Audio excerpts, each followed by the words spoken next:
শুভ দুপুর বন্ধুরা। আজকে আমি বানালাম কাশ্মীরি আলুর দম। এই আলুর দমটা আমি কি করে বানাচ্ছি তোমরা দেখে নাও।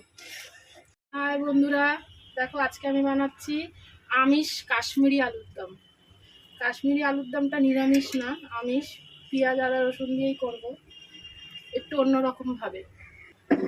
আলুটা সেদ্ধ করে নিয়ে আমি একটুখানি ভেজে নিয়েছি। সেই ভাজার তেলের মধ্যেই আমি ফোড়ন দিয়ে দেবো। দুটো শুকনো লঙ্কা, তেজপাতা, সাদা জিরে ফোড়ন দিলাম। পেঁয়াজগুলো কুচিয়ে রেখেছিলাম, দিয়ে দিলাম।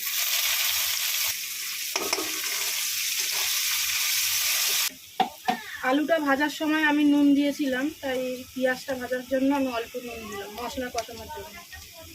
অল্প চিনি দিয়ে দিলাম। চিনি দিলে তরকারির কালারটাও ঠিক আসে, স্বাদটাও ঠিক ব্যালেন্স হয়। পেঁয়াজটা ভাজা হয়ে গেছে। এবার আমি আদা পেঁয়াজ রসুন কাঁচা লঙ্কা বাটা আর ধনে জিরে লঙ্কা গুঁড়ো আমি এটা দিয়ে ভেজে নেব, কষিয়ে নেবো তো মশলাটা। আমি এখানে হলুদ গুঁড়ো দিইনি, হলুদ দেবো না।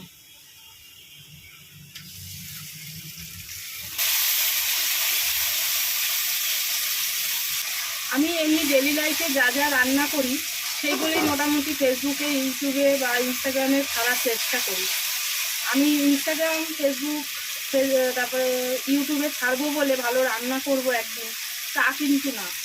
আমি যেটুখানি রান্না করি আমি নিজে ভালোবেসেই রান্না করি, আমি রান্না করতে ভালোবাসি। তাই আমি ভিডিওটা করে ছাড়ার চেষ্টা করি যে আমার একটা দুটো ভিডিও হয়ে যাবে।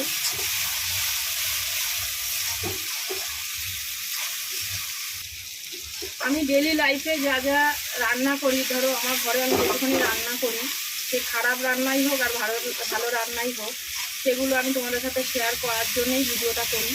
যে আমি রান্না ছাড়বো বলে ভালো রান্না করছি তা না। আমার ইউটিউব, ফেসবুক, ইনস্টাগ্রামে আমি রান্নার ভিডিও ছাড়ছি বলে আমি ভালো রান্না করছি তা না। আমি যেটুখানি রোজকার রান্না করি সেটুখানি রান্না সেরকমভাবেই রান্না করি, তার থেকে ভিডিও নিয়ে তোমাদের সাথে শেয়ার করি।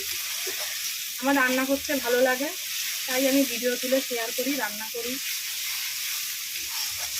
মশলাটা কষানো হয়ে গেছে। এবার আমি এখানে কাজু, পোস্ত আর চাল মগজ বেটে রেখেছিলাম দিয়ে দিলাম। বাটিটা ধুয়ে একটু জল দিয়ে দিলাম।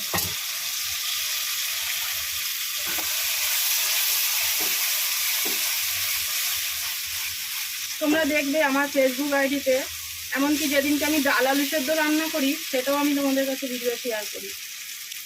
আর যেদিনকে খাসির মাংস রান্না করি সেই ভিডিওটাও আমি তোমাদের সাথে শেয়ার করি।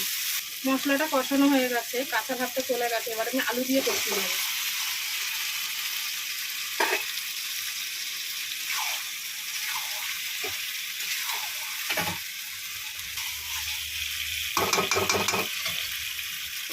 গরম মশলা বেটে রেখেছিলাম, দারচিনি এলাচ লবঙ্গ বেটে রেখেছিলাম, ওটা দিয়ে দিলাম।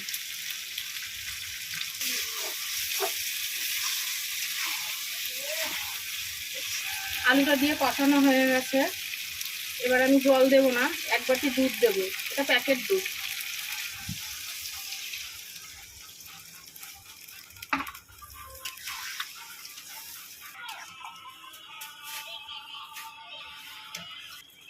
ঢাকা দিয়ে দিলাম আর আঁচটা একটু কমিয়ে দিলাম, কেননা আলুর দম মানেই দমে হওয়ার ব্যাপার, তাই একটু আমি দমে বসিয়ে রাখলাম।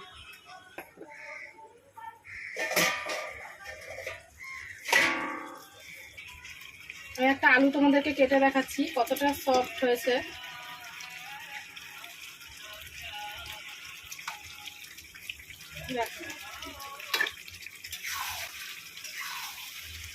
আলুর দমটা আমার রেডি হয়ে গেছে। এই আলুর দমটা ভাত, রুটি, পোলাও, পরোটা, লুচি সবার সাথেই ভালো লাগবে। হয়ে গেছে দেখো বন্ধুরা, কাশ্মীরি আলুর দম।